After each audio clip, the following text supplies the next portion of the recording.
Hello friends, welcome to my channel. Friends, आज हम बात करेंगे लॉ स्टूडेंट्स के केस के बारे में जो कि गुजरात हाई कोर्ट में पेंडिंग है।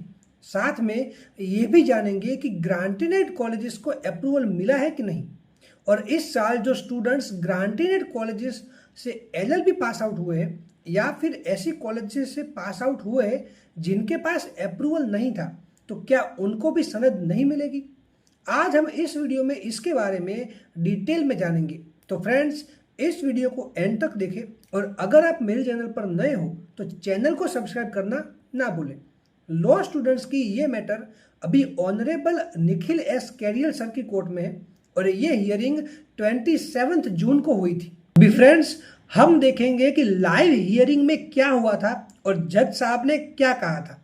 The entire regularization, Mr. Shelat, is on the monetary concept. Monetary is the effective fee. Ultimately, it is about. So how does it concern the students? It doesn't. Who appears for bar council? So how does this concern students, Mister?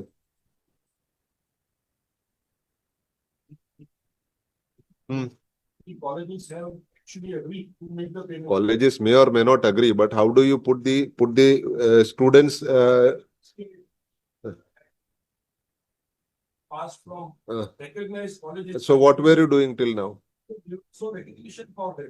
So then They already-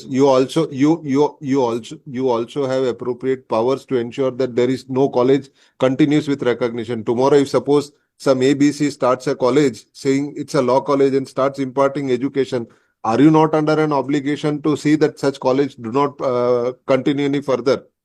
So then, if you have allowed a situation to precipitate for a decade, how can you put the students in jeopardy? Is it like, if I may use a very, is it not almost akin to blackmail? Yes. How does that work? If you have anything against the college, close down the college. But how do you put the student's life in jeopardy? You cannot use the student, put the knife at the throat of the students and recover the money from the colleges. It's virtually that only. What were you doing for this from 2009 till 23? What did you do? Tell me. Show me anything you have done from 2009 to 2023. If it would not be the enrollment will not stop.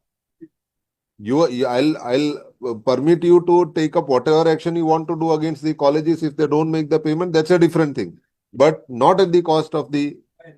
जिसमें law students के advocate ने कहा कि अभी इस case में जो petitioner है वो सभी पिटिशनर्स लॉ स्टूडेंट्स हैं जिन्होंने 2024 में एलएलबी कंप्लीट किया है या फिर 2024 में उन्होंने सनद के लिए अप्लाई किया था, पर उन्हें बार काउंसिल ऑफ गुजरात ने एनरोल नहीं किया है, यानी कि उन्हें अभी तक सनद नहीं मिली है। अभी जब लॉ स्टूडेंट्स ने एनरोलमेंट के लिए बार काउंसिल ऑफ गुजरात में अप्लाई किया, तब बार काउंसिल ऑफ गुजरात ने एनरोलमेंट के लिए मना कर दिया, जिसमें उन्होंने ये कहा कि as per recent judgement of Supreme Court of India in the case of Bar Council of India versus Rabi Sahu, जिसमें यह कहा गया कि कोई भी स्टूडेंट्स अगर नॉन रिकग्नाइज कॉलेज या फिर इंस्टीट्यूट से लॉ कंप्लीट करता है तो उसे स्टेट बार में एनरोल नहीं किया जाएगा। अभी इन सभी स्टूडेंट्स को पहले बार काउंसिल ऑफ गुजरात ने टेम्पररी एनरोलमेंट नंबर दिया था, जिसकी वजह से वो एआईबी में अपीयर हो पाए, और एआईबी का रिजल्ट भी आ गया और बहुत से स्टूडेंट्स ने एआईबी पास भी कर लिया है, लेकिन अभी तक उन्हें स्टेट बार में एनरोल नहीं किया गया है और ना ही उनका एनरोलमेंट नंबर आया है। अभी लॉ स्टूडेंट्स के एडवोकेट ने कहा कि सिद्धार्थ लॉ कॉलेज गांधीनगर ने पूरी fees, guarantee money with penalty सब पे कर दिया है, तो उनको रेगुलराइज भी कर दिया गया है और उन्हें रिकग्निशन भी दे दिया गया है। तभी जज साहब ने पूछा कि क्या पूरा रेगुलराइजेशन सिस्टम जो है वो मॉनेटरी से है, तो इफ ये पूरा रेगुलराइजेशन का मामला मॉनेटरी बेनिफिट का है तो वो स्टूडेंट के साथ कैसे कंसर्न्ड है। फिर बार काउंसिल के एडवोकेट ने कहा कि इन स्टूडेंट्स ने एलएलबी नॉन रिकग्नाइज्ड कॉलेजेस में से किया है, तो जज साहब ने कहा कि आपके पास इतना पावर है कि आप ये इंश्योर कर पाए कि कोई भी कॉलेज बिना रिकग्निशन के स्टूडेंट्स को एडमिशन ना दे और लो एजुकेशन प्रोवाइड ना कर सके। फिर जज साहब ने कहा कि अगर किसी कॉलेजेस के पास रिकग्निशन नहीं है उन्होंने पेनल्टी नहीं पे की है, देन कॉलेजेस को क्लोज डाउन कर दो। बट आप स्टूडेंट्स के करियर को डेंजर में कैसे डाल सकते हो? आप स्टूडेंट को ऐसे आगे रख के कॉलेजेस के पास से पैसा वसूल नहीं कर सकते। अगर कॉलेजेस ने कुछ किया है तो उसकी गलती की सजा आप स्टूडेंट को नहीं दे सकते। कई स्टूडेंट्स ऐसे भी होंगे जो बहुत ही ज़्यादा बैकवर्ड क्लास से आते होंगे। वो ये सोच रहे होंगे कि मेरा लॉ कंप्लीट हो गया है, मैं अभी अर्निंग कर सकता हूँ, बट बार काउंसिल मना कर देता है कि अगर इतना पैसा कॉलेजेस ने पे नहीं किया तो फिर उन स्टूडेंट्स को एनरोलमेंट नहीं दिया जाएगा, and this is not right. फिर जज साहब ने कहा कि आप मुझे एक चीज़ दिखा दो कि रेगुलराइजेशन करने के लिए मनी के अलावा कुछ और रिक्वायरमेंट्स है। आप इससे क्या इंप्रेशन दे रहे हो स्टूडेंट्स को कि मनी टॉक्स, यानी कि पैसा बोलता है? क्या यही मैसेज है जो बार काउंसिल देना चाहता है? अभी अगर कॉलेजेस ने बार काउंसिल ऑफ इंडिया के रूल्स को कंप्लाई नहीं किया तो आपको कॉलेजेस बंद करवा देनी थी, एडमिशन रोक देना था, बट आपने पहले ऐसी सिचुएशन आने दी। उसके बाद कॉलेजेस या यूनिवर्सिटी की गलती की सजा आप स्टूडेंट्स को दे रहे हो, आप उनके करियर को खतरे में डाल रहे हो, ये सही नहीं है। फिर जज साहब ने कहा कि क्या आपने पब्लिक एडवर्टाइजमेंट दिया था कि अगर स्टूडेंट्स इन कॉलेजेस में एडमिशन लेंगे और लॉ कंप्लीट करेंगे तो उन्हें स्टेट बार में एनरोल नहीं किया जाएगा? अगर कोई भी स्टूडेंट्स है तो वो एडमिशन के टाइम पर बीसीआई की वेबसाइट चेक करके थोड़ी देखेगा कि कॉलेजेस के पास रिकॉग्निशन है कि नहीं। वो सिर्फ यूनिवर्सिटी के पास जाएगा, कॉलेजेस में एडमिशन लेगा और लॉ कंप्लीट करेगा। अगर अभी कई स्टूडेंट्स ऐसे भी होंगे जिन्होंने 2013-14 में एलएलबी कंप्लीट किया हो और अभी वो शायद जज भी बन गए होंगे, देन उन पर आप कैसे एक्शन लोगे? सो ये आपको प्रेशराइजिंग टैक्टिक्स नहीं लगती? फिर बार काउंसिल के एडवोकेट ने कहा कि हमने सारी जानकारी, कौन सी कॉलेजेस रिकग्नाइज्ड है और कौन सी कॉलेजेस नॉन रिकग्नाइज्ड है, सब हमारी वेबसाइट पर एवरी ईयर पब्लिश किया है। तो जज साहब ने कहा कि 2009 से 2023 तक आपने क्या किया? बार काउंसिल नहीं कह सकती कि उन्होंने सिर्फ यही किया कि वेबसाइट पर सिर्फ ये लिस्ट पब्लिश किया और कुछ एक्शन नहीं लिया। अभी अगर कॉलेजेस ने एक साल में डिफॉल्ट किया है तो सेकंड ईयर से उन्हें एडमिशन देने ही क्यों दिया?